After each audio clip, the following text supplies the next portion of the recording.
Alors aujourd'hui, nous allons parler de moi. Oui, je sais, vous êtes un peu déçus parce que vous pensiez qu'on allait parler de perte de poids. Eh bien, sachez que ma chaîne est un endroit injuste et égocentré où tout tourne autour de moi. Donc, nous allons... nous allons parler de moi et de ma perte de poids aujourd'hui. Bon, en vérité, je pense que les vidéos de ma chaîne permettent de dégager des éléments de compréhension qui sont d'utilité publique et surtout ce dont je vais vous parler aujourd'hui. Parce que aujourd'hui, comme vous l'avez probablement vu dans le titre, je vais vous révéler une de mes découvertes les plus récentes et qui s'applique de manière assez universelle à tout le monde, toutes diètes confondues. Et ce qui veut dire que cette vidéo, parce que je suis sûre que vous allez la trouver intéressante, vous pouvez la partager aussi à des personnes qui sont en difficulté avec leur poids, mais qui ne sont pas prêts à faire des changements alimentaires et vous pouvez les aider en faisant ça. Cette vidéo, je le répète, est d'utilité publique. Donc si vous avez quelqu'un dans votre entourage qui galère avec son poids, qui n'est pas prêt à faire des changements alimentaires, il faut qu'il voit cette vidéo et cette personne vous remerciera d'avoir été le changement dans sa vie. Par contre, je vous avertis, je suis totalement d'humeur chit-chat, c'est-à-dire que je me suis même fait une boisson et je ne vais pas aborder cette vidéo sous un angle sciencey, mais vraiment plus sous l'angle de l'expérience et du comment moi j'en suis arrivée à cette conclusion. Donc si vous êtes impatient, eh ben écoutez, tant pis pour vous, vous allez passer à côté de l'info. Puis pour les autres, bienvenue, merci d'avoir cliqué sur cette vidéo, installez-vous, on va parler perte de poids. Bon, pourquoi je vous fais cette vidéo maintenant? Ben, j'ai commencé par là, c'est toujours la même histoire. C'est parce que c'est quelque chose qui m'arrive à moi. Je constate que cette année, si je compare, on va dire, avec 2023-2022, je galère beaucoup plus avec mon poids. Si je compare, si vous voulez, à ces deux autres années, où à peu près, quasiment à la même période, j'ai toujours les mêmes échéances qui sont pour moi des challenges par rapport à mon physique, etc., parce que je vais être plus exposée, je me rends compte que les deux autres années, j'avais géré facile, alors que là, je suis en difficulté. Et quand c'est comme ça, bah, mon cerveau analytique se met en marche, et j'essaie de réfléchir, je me dis, bon, alors, qu'est-ce qui se passe? Qu'est-ce qui a changé par rapport aux autres années? La diète n'a pas changé, je peux même aller jusqu'à dire que je la gère mieux que l'année dernière. Le stress, je suis beaucoup moins stressée que l'année dernière. Normalement, c'est un facteur qui me fait prendre du poids. Bon, là, honnêtement, j'ai une vie de chill et que j'aime bien, y a pas de problème. Le sommeil est même meilleur que l'année dernière. La routine circadienne, bah, elle est là, elle est à peu près là. Et je me dis en plus, pareil que les autres années, j'ai fait quand même une bonne détox au moment de mars-avril, limite meilleure que l'année dernière. D'ailleurs, j'ouvre la parenthèse là-dessus. Je suis très très contente, parce que j'avais promis de faire un retour, mais je suis vraiment très très contente du mix sève de bouleau enchaîné à ma cure de chardon-marie que j'ai faite avec le chardon-marie Nutri & Co. Je trouve qu'il a été très efficace, très bien. Et je profite aussi de cette parenthèse pour vous dire, parce que j'avais promis que je ferais un retour, que par contre je ne recommande pas le produit brûle-graisse. Pour ceux qui regardent mes lives, j'en ai un petit peu parlé. Bon, ayant finalement commandé le produit, j'ai vu qu'il y avait quand même un dosage d'extrait de thé vert qui était important, mais c'est toujours un peu difficile de se rendre compte, ok, mais qu'est-ce qui est beaucoup, qu'est-ce qui est pas beaucoup par rapport à une consommation de thé, machin. Est-ce que c'est la même chose en extrait comme ça que dans une consommation de théine quand vous buvez du thé, du café? Enfin, c'est très difficile de se rendre compte de ça. Donc sur le principe, j'étais pas pour, mais en pratique, je me suis dit, ça serait quand même bien que je puisse faire un vrai retour sur ce produit. Donc j'ai décidé de le prendre. J'ai pris le dosage qui était indiqué sur la boîte, aux heures indiquées sur la boîte, et en fait le soir pour moi j'étais pas du tout dans l'état normal pour dormir. Enfin, je sentais, si vous voulez, cet état de veille, c'est-à-dire que j'ai fait toute ma routine, je vais me coucher, machin, mais en fait je suis dans mon lit comme ça et je sens que ça va pas. Moi j'ai senti que ça c'était pas mon sommeil de d'habitude, c'était pas ce que je voulais non plus, du coup j'ai décidé de pas prendre le produit. Je pense que ça fait partie des choses qui sont importantes quand on travaille avec une marque et qu'on recommande des produits, c'est de faire la part des choses. C'est pas parce que la marque propose une formule qui vous plaît pas que tout ce qu'elle fait est nul, c'est pas non plus parce que vous aimez la marque que tout ce qu'elle fait est bien, c'est important de faire des nuances. Moi franchement, Nutri & Co, je suis très contente de leur magnésium, je suis contente aussi de l'acide hyaluronique, je trouve qu'il m'a fait du bien à la peau. Je continue de travailler avec eux parce que je suis contente de ce partenariat. Vous avez toujours moins 10% avec mon code SUPERKETO10 sur le site. Néanmoins voilà, ce produit là je pense qu'il est problématique à cause de cette formulation. Alors peut-être qu'il y a des personnes qui boivent déjà du café, qui n'arrivent pas à arrêter et qui peuvent prendre ce genre de produit sans sentir la différence, mais en vérité dans ces conditions là, est-ce que c'est quand même une bonne idée, quand on boit déjà du café, de venir rajouter, vous voyez, un excitant, de la théine, du guarana? Dans tous les cas, je pense pas, et ça vous aide pas à interrompre le cycle. Il vaut mieux que ce soit moi qui en ai fait les frais que vous, ça vous évitera des dépenses inutiles. Mais voilà, pour revenir à mon affaire, je me dis je comprends pas, donc j'ai l'alimentation ça va bien, le stress ça va bien, le sommeil ça va bien, la détox a été faite, je sens bien que mon système digestif ça va mieux, ça s'est allégé, etc. Donc c'est quoi le problème? Et en fait, quand mon cerveau analytique ne trouve pas et que je bute, je me dis ok, il y a une partie de moi, c'est-à-dire l'intelligence qui est inhérente à mes cellules, l'intelligence qui fonctionne sans moi, quand je dors, etc. Cette intelligence-là, elle sait. Elle sait cette information que moi je ne vois pas parce que je suis teubée. Et du coup, je demande à mon corps de me l'envoyer. Ça fait un petit peu éso comme ça, mais bon, bah, je profite d'un moment où je suis calme, etc. pour dire voilà, moi j'ai pas l'info, j'ai pas la clarté sur cette situation, mais je veux bien que l'info me soit envoyée d'une manière ou d'une autre. Et l'information m'est effectivement venue au cerveau quelques jours après. J'étais sur Instagram en train de faire le travail laborieux d'effacer les stories archivées, oui parce que vous ne le savez peut-être pas, mais Instagram archive toutes vos stories depuis des années, et faut les effacer, parce que ça fait du stockage débile, enfin voilà. Quand d'un coup je tombe sur une story de mai de l'année dernière, où je vois que mon taux de vitamine D à ce moment-là, l'année dernière, est à 58. Et là, ça me pète à la face que, effectivement, on a eu un mois d'avril de merde, et un mois de mai encore pire, où en fait, à aucun moment, à part de rares exceptions, on a pu s'exposer aux UVB et synthétiser de la vitamine D. Alors là, ceux qui ne me connaissent pas, vous vous dites oh, pop, pop, pop, pop, mais où elle va et de quoi elle parle? Je croyais que le sujet, c'était la perte de poids. Oui, le sujet c'est la perte de poids, mais pour comprendre pourquoi j'en suis là, il faut faire un petit flashback. Je vous avais dit que cette vidéo allait être bizarre en structure. On va faire un petit flashback et on va revenir à juin 2022, séminaire Keto Life, où j'assiste pendant 5 jours à tout un tas de conférences, des médecins, des endocrinos, des cancérologues, des diététiciens, des spécialistes de tout genre, de tout poil, sur les maladies auto-immunes, sur ci, sur ça. Vraiment des intervenants très différents, mais tous dans la sphère médicale, qui font présentation après présentation, et dans chaque présentation, au-delà même des histoires de diète, au-delà des histoires de machin, il y avait toujours ce truc que j'ai noté à chaque fois de vitamine D éclatée. Et en fait, il y a eu une présentation en particulier qui était très intéressante, qui était centrée autour de ça, qui m'a vraiment fait prendre conscience que c'était énorme en fait, c'était l'éléphant dans la pièce, c'était un truc qui était là à chaque fois, et que finalement, ces personnes qui faisaient la présentation soulevaient sans vraiment adresser, parce que il le soulevait comme un point commun à chaque fois, mais il y a toujours ce dénominateur commun dans chaque truc. Mais bon, les petits conseils de la fin, c'était toujours de dire oui, bon, faut faire des petites balades, passer un petit peu de temps dehors et puis prendre une petite complémentation en vitamine D. Puis ça ira bien, mais en fait ça tout le monde le fait déjà et ça ne va pas. Les gens le font tous, tout le monde le fait de prendre de la vitamine D, tout le monde le fait de faire sa petite demi-heure dehors machin. Est-ce que pour autant on a adressé le problème et qu'on a résolu le truc? Apparemment pas. Et moi à ce moment-là, j'ai déjà décidé d'arrêter la prise de vitamine D en complément alimentaire. J'ai déjà commencé une routine circadienne parce que je voulais vraiment voir ce que mon corps était capable de faire sans que je prenne du complément. J'étais déjà dans cette démarche expérimentale. Je ne connaissais pas les enjeux, attention, hein, au moment où je fais ça, je fais pas ça pour la perte de poids. Mais j'étais vraiment dans une démarche expérimentale de me dire si je prends rien, mais que ma routine circadienne est au point, est-ce que véritablement je peux me passer de vitamine D? Et j'étais vraiment dans une routine assez stricte. Et puis à ce moment-là aussi, j'ai déjà commencé à écouter Rudy de chez Vivaray, j'ai déjà aussi commencé à écouter Mike et des gens qui parlent de biologie circadienne. Et puis j'ai pas encore la phrase clé en tête, mais elle arrive quelques mois après. Quelques temps après, je fais un live avec Mike sur ma chaîne. On parle de la vitamine D, on parle des implications métaboliques de la vitamine D. Tout le monde connaît la partie très auto-immune, mais là on parle vraiment métabolisme, on parle obésité, gestion du poids, etc. Et il me sort la punchline de 2023, prendre de la vitamine D en supplément, c'est comme aller au gym et demander au coach de faire les pompes à ta place. En fait, ça veut dire que tu peux cocher le truc, oui j'ai fait des pompes, mais c'est pas toi qui les as faites.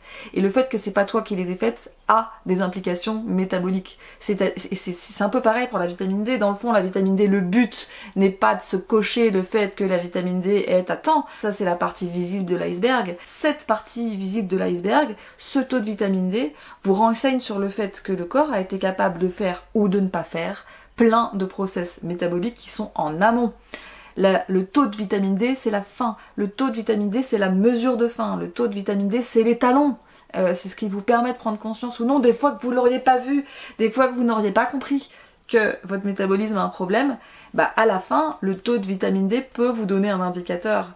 Le but n'est pas de combler ce problème et de se mettre des œillères en prenant la vitamine D. Votre corps, au cours de tous ces process hormonaux, fabrique une dizaine de sortes de vitamine D. Ce sont des sortes de métabolites de vitamine D qui ont tout un tas de fonctions différentes.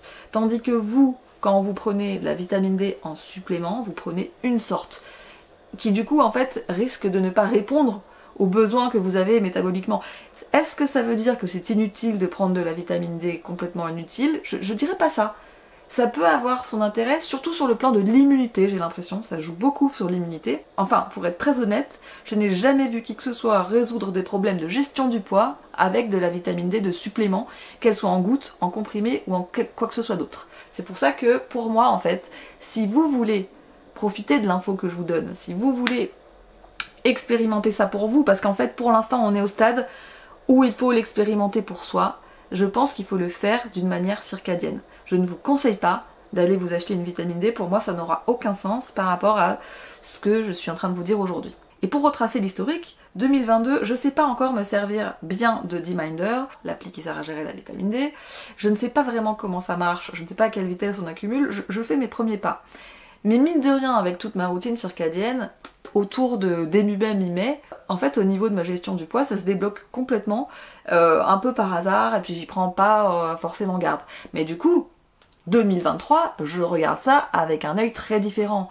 Je décide de faire mes analyses de vitamine D, j'apprends à comprendre comment fonctionne l'appli D-Minder, qui n'est pas une appli intuitive. J'ai mis du temps à comprendre bien comment ça fonctionne et comment on peut vraiment l'utiliser à notre avantage pour la vitamine D.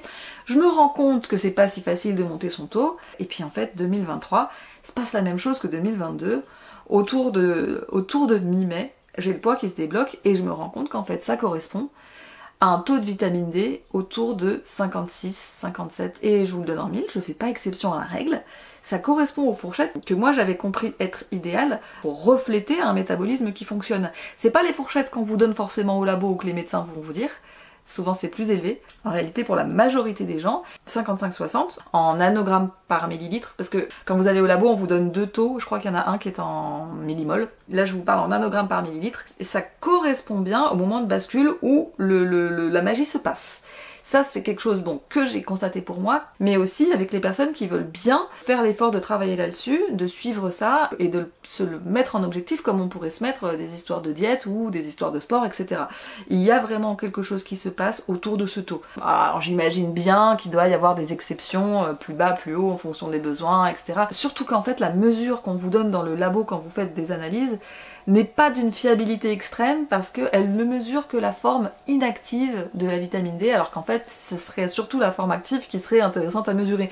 Mais mesurer la forme active, ça nécessiterait de conserver en congelant, machin, de faire tout un tas de manips qui sont trop coûteuses et trop compliquées et que du coup en fait on ne fait pas. Pourquoi cette vidéo, je décide de la faire sous l'angle de l'approche personnelle plutôt que sous celui de l'approche scientifique? Tout simplement parce que vous expliquez en quoi et comment le taux de vitamine D se corrèle à votre métabolisme et à votre gestion du poids, aujourd'hui j'en suis pas techniquement capable. Je n'ai pas la compréhension de tout ça pour vous le donner. Pour l'instant je le constate, c'est pour ça que je vous le donne comme une sorte de partage d'expérience, pas comme un fait scientifique qui tombe. Pour en revenir à ma petite affaire, puisque je vous avais dit, on parle de moi, on arrive en avril 2024, fin avril 2024, début mai 2024, je commence à m'inquiéter parce que c'est la phase où normalement moi je perds du poids. Puis là en fait, malgré tous mes efforts, je vois bien que j'en perds pas. Je suis à un poids qui ne me satisfait pas, surtout au regard des échéances qui approchent. Vous l'avez peut-être vu aussi dans ma vidéo sur les biohacks, mais j'utilise une lampe Sperti. Il y a une option sur l'appli qui permet de suivre ce que vous obtenez par exposition naturelle et ce que vous obtenez si vous faites des sessions de lampe, donc ça aussi je le rentre. Mais malgré tous mes efforts et malgré l'utilisation de la lampe, je me rends compte que je suis à 35 en taux de vitamine D. Au mois d'avril, j'ai pas vraiment beaucoup pu utiliser ma lampe finalement. Je serais beaucoup plus bas si j'avais pas eu la lampe, mais peu importe les détails. Le constat est que je suis à 35 alors que l'année dernière je suis à 58. Ça fait une énorme différence pour moi dans la façon dont mon corps réussit à gérer le poids avec même contexte, même alimentation, même dose de stress, même gestion de l'activité physique, même sommeil, etc. Donc là en fait il y a un constat qui est difficile de ne pas faire, qui est que pour moi vraiment je suis très en dessous de la zone où métaboliquement je peux être bien. Et là, chance, s'ouvre autour du 5-6 mai, une plage de 10 jours où il se remet à faire très beau. Alors du coup je mets le paquet, je commence à faire mon exposition et tout ça.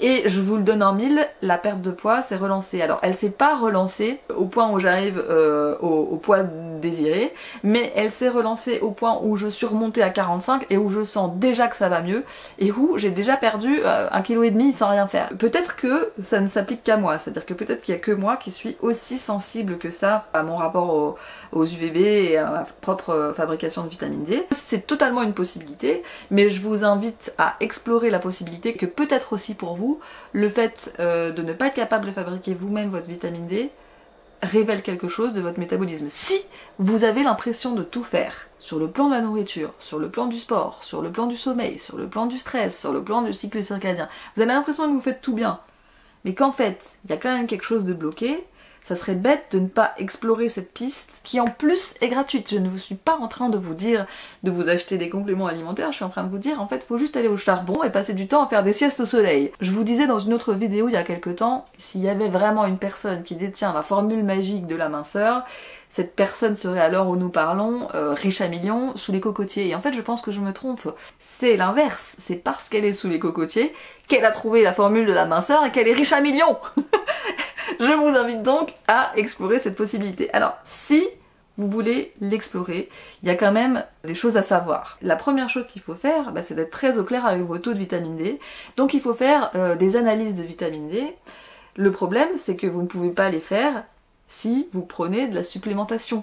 Parce que si vous prenez déjà une supplémentation, qu'elle soit en gouttes, en comprimé ou en shot, machin, votre taux est faussé. Donc vous ne savez pas où vous en êtes de ce que vous fabriquez naturellement. C'est pour ça que je vous disais, moi en 2022, j'étais encore dans une phase de flou. Maintenant, si vous arrêtez la supplémentation, il y a 2 endroits clés pour prendre vos taux. Ce sont les équinoxes. On fait une analyse de vitamine D à l'équinoxe d'automne, parce que l'équinoxe d'automne, c'est les moments où, si vous habitez en France à peu près à nos latitudes, les UVB vont disparaître. Théoriquement, vous ne pouvez plus synthétiser de vitamine D. Si vous faites votre mesure au moment de l'équinoxe, vous êtes au plus haut de votre réserve. Bon, à part si vous détenez une lampe Sperti, mais ça c'est une autre affaire. Et puis le deuxième moment, l'équinoxe de printemps, il est très intéressant parce que c'est la fin de l'hiver, c'est l'autre moment, c'est le moment où les UVB vont revenir. Donc c'est théoriquement le moment où votre stock est au plus bas. Donc si vous faites une analyse de vitamine D à ces 2 moments, vous saurez exactement où vous en êtes, où vous êtes où quand vous êtes au plus haut, vous êtes où quand vous êtes au plus bas, et est-ce que votre routine vous permet d'avoir un stock suffisant pour que votre métabolisme continue d'être en bonne santé. Parce que moi en fait finalement, je l'ai su et oublié. C'est-à-dire que j'ai bien vu que pendant l'été tout allait bien, c'était facile de gérer mon poids sans en foutre une en faisant des cheat days à tire-larigot, excusez-moi, hein. Et j'ai fait monter mon taux de vitamine D autour des 80, sauf qu'en fait, dès qu'il n'y a plus d'UVB, ça commence à redégringoler très fortement. Donc la première chose à faire, c'est d'être au clair avec ces 2 choses. Et en vérité, c'est un peu hypocrite de ma part de vous dire faut commencer à être au clair. Je pense que, à part si vous êtes ce genre de digital nomade qui vit sous les tropiques, ou si vous êtes retraité, vous habitez à l'île Maurice, bon, à part ce genre de configuration, il est très rare qu'on puisse maintenir un taux de vitamine D qui soit suffisant, sans parler même de bon. Les autres années, ça a posé moins de problèmes parce que dès le mois d'avril, il a commencé à faire beau. Cette année, on a eu un mois d'avril dégueulasse, un mois de mai dégueulasse. Du coup, forcément, j'ai accumulé une sorte de retard de vitamine D. C'est comme si j'avais décidé de faire grasse mat pendant 2 mois de ma vie. Forcément, j'ai accumulé un petit peu de retard de boulot. Du coup, je suis un petit peu en retard par rapport à ce que j'avais prévu au niveau de mes objectifs, des choses que je veux apprendre à faire, des vidéos que je veux faire, etc. C'est un petit peu pareil pour le métabolisme. Là, j'ai 2 mois de retard. C'est pas étonnant que ça soit difficile pour moi de mettre ma machine en marche comme d'habitude. Et c'est pas étonnant non plus que dès que je me remette à m'exposer, ça réponde très vite, parce que mon corps il est très en attente de ça. Le deuxième conseil que je veux vous donner, si vous avez envie de faire cette expérience et que vous avez envie de découvrir, c'est ce que je suis en train de vous révéler là, peut avoir un écho en vous, c'est de télécharger l'appli qui s'appelle D-Minder et d'apprendre à vous en servir. Et encore une fois, je vais le dire, c'est un peu un grind parce qu'elle n'est pas intuitive d'utilisation. Enfin, c'est pas que l'appli soit mal faite en soi, l'appli est très bien faite et facile à utiliser, c'est qu'il vous faut certaines notions pour bien l'utiliser. Une partie de ces informations-là, vous pouvez les trouver dans un live que j'ai fait l'année dernière sur la vitamine D. Maintenant, comme entre-temps j'ai appris des choses et puis qu'aussi, là c'est important d'être sur le live pour pouvoir poser vos questions au moment. C'est plus important, enfin c'est bien de regarder le replay, mais quand même, sur ces matières-là, il faut être averti, il faut bien comprendre comment ça marche. Donc je pense que c'est important de regarder le live et d'être présent en live. Donc je vous propose que le prochain live qu'on fasse sur ma chaîne, donc le premier dimanche de juin, soit sur le thème de la vitamine D et surtout de l'utilisation de D-Minder. Donc si ça vous intéresse, si vous aussi vous avez envie de faire cette expérience, de constater si pour vous aussi ça change des choses sur votre métabolisme, et en fait je fais semblant de tourner ça sous forme de question, mais au fond de moi je sais pertinemment que ce n'est pas une question. Je l'ai vu sur assez de personnes pour savoir maintenant qu'en fait c'est assez universel et que c'est à partir d'un certain dosage de vitamine D de fabrication endogène que la magie opère, que les changements se font dans le métabolisme des gens. Bon, évidemment, si vous faisiez complètement n'importe quoi avec l'alimentation, que vous ayez une diète hyper riche en glucides alors que vous les tolérez pas, que vous ayez, quelle que soit la diète, une formule qui vous convient pas,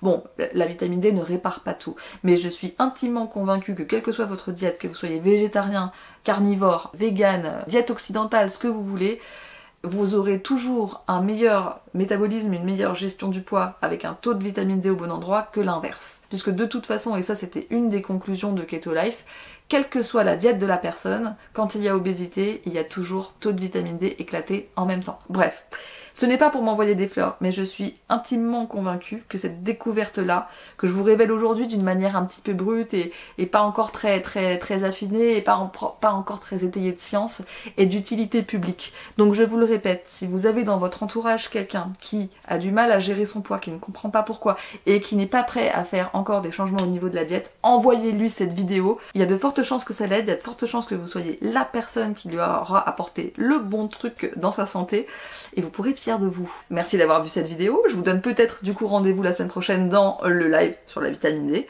et à très bientôt dans la télé-réalité de la cétose. Je suis prié, vous êtes bien trop brutal.